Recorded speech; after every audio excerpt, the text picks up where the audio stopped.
Durante uma estranha epidemia de dança ocorrida na Idade Média, centenas de pessoas passaram os quase 3 meses do surto se acabando de tanto dançar, e não no bom sentido. O episódio, ocorrido na cidade francesa de Estrasburgo, em julho de 1518, intrigou os médicos da época e, ainda hoje, é considerado uma das passagens mais misteriosas da história. Tudo começou quando Frau Trófia saiu de casa e começou a dançar. Ela dançou sem música pelas ruas da cidade e foi aplaudida pelos passantes, que pensaram se tratar de uma apresentação artística, mas ela continuou dançando mesmo quando a noite caiu e o dia amanheceu outra vez, sem parar. Ela dançou quando seus pés ficaram cobertos de sangue e quando seu corpo começou a dar os primeiros sinais de exaustão. A única coisa que fez com que Frau Trófia parasse de dançar foi o seu próprio colapso, 6 dias depois que ela ensaiou os primeiros passos. As autoridades ficaram encucadas e mandaram a mulher para fora da cidade, para se tratar na comuna vizinha de Saverne, em um templo dedicado a São Vito, figura religiosa à qual atribuíam a maldição. A história poderia ter sido classificada apenas como um caso individual de loucura, não fosse um detalhe para lá de estranho. A doença dançante de Frau Trófia era contagiosa.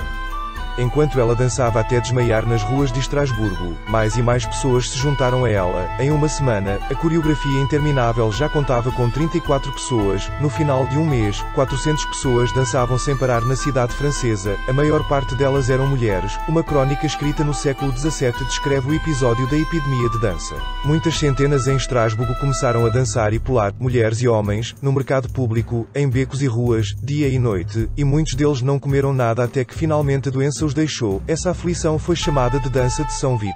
Os passos variavam de pular de uma perna para a outra, giros, gritos, movimentos agitados dos braços e espasmos corporais. Para algumas delas, a estranha epidemia de dança teve consequências letais. Certos historiadores afirmam que a praga chegou a matar 15 pessoas por dia de exaustão, ataques cardíacos, AVC ou supraquecimento corporal, embora essa informação seja contestada por outros estudiosos, por não estar documentada nos registros da época. Os que sobreviveram relatavam, perplexos, que eles não conseguiam parar de dançar, ainda que quisessem. Em muitos registros, os dançarinos involuntários afirmavam sentir medo e desespero. Apesar da enorme crença religiosa, médicos da época atribuíram a praga a causas naturais, motivada por sangue quente, para a qual o único tratamento era dançar até que o impulso de fazê-lo passasse. Seguindo as recomendações dos especialistas, o concelho da cidade transformou carpintarias e outros espaços em pistas de dança oficiais e montou um palco no mercado de cavalos local, garantido assim que os dançarinos tivessem público garantido. Para que eles não precisassem bailar no silêncio, um grupo musical passou a acompanhar os enfermos, esperando assim fornecer o encorajamento necessário para que seus corpos pudessem finalmente vencer a doença e voltar a descansar.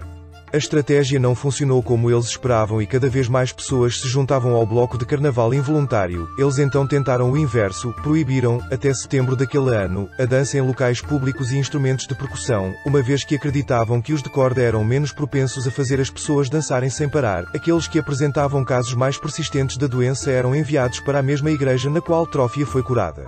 Outras epidemias de dança na história. O episódio de Estrasburgo foi o maior já registrado da dançomania, ou epidemia de dança, mas a praga bailarina não parou por aí. Não foi sequer a primeira vez em que um grupo de pessoas pode ter sido acometido por ela. Historiadores acreditam que outros surtos da epidemia de dança tenham ocorrido em diferentes lugares e períodos da história. O primeiro do qual se tem notícia ocorreu em 1020, quando 18 pessoas começaram a dançar compulsivamente em torno de uma igreja em Brunburg, na Alemanha, durante as celebrações de Natal. Na época, a maldição foi atribuída a São Vito porque o santo era o considerado protetor dos dançarinos e dos epiléticos. Um dos últimos surtos de dança coletiva de que se teve notícia ocorreu na ilha de Madagascar, em 1863.